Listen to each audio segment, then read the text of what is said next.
tehdään sitten tällainen parmigiana. Se on etelä-italialainen tämmönen perinteinen ruoka.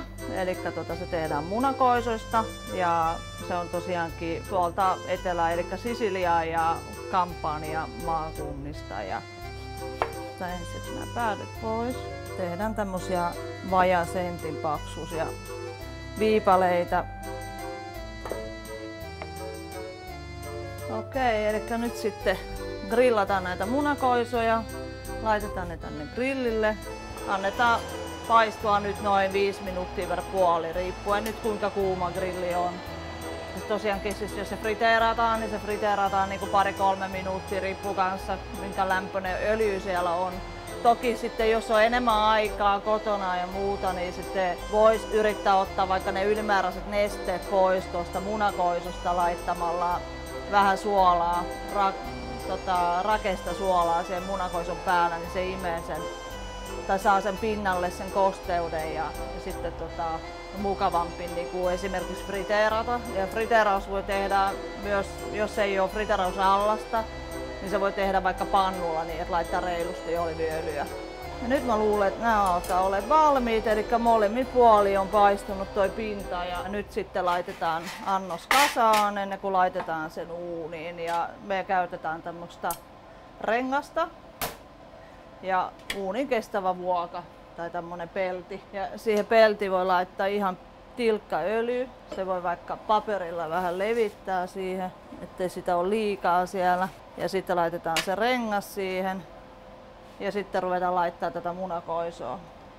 Tää on nyt vielä aika kuumaa, mutta yritetään saada sen paikoille polttamatta sormia. Eli tehdään vaikka 1 kerros munakoiso siihen pohjalle.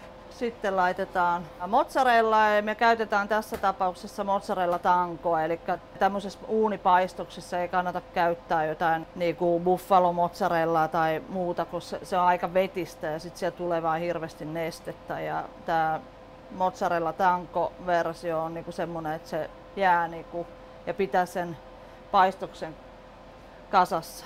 Sitten laitetaan parmesaania.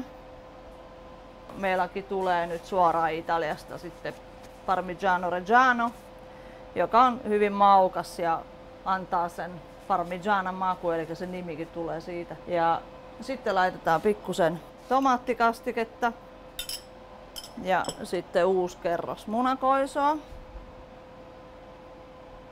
Ja sitten taas mozzarellaa. Voi laittaa sitten mielinmäärin, jos oikein tykkää niin kuin paljon mozzarellasta, sitä voi laittaa enemmänkin, mutta kyllä se, kun on 2 kerrosta, niin sitä on aika paljon sitten kuitenkin. Niin sitten lisää parmigiano ja taas lisää tomaattikastiketta. Eli sitten tämä laitetaan uuniin 180 astetta noin 12 minuuttia.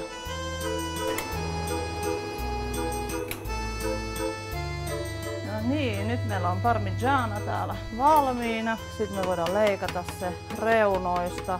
Sitten me työnnetään tonne renkaan alle tämän lastan. Sitten nostetaan tämä annos tänne lautaselle ja nostetaan sitten tämän rinkulan pois.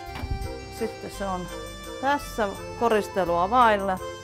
Sitten laitetaan koristeeksi vähän basilikan lehti. Ja sitten voidaan laittaa vähän vaikka oliiviöljyä sinne pinnalle ja voi laittaa vaikka oliiviöljyä tonne reunalle. Ja sitten ei muuta kuin syömään. Hyvää parmigiana. Buon appetito!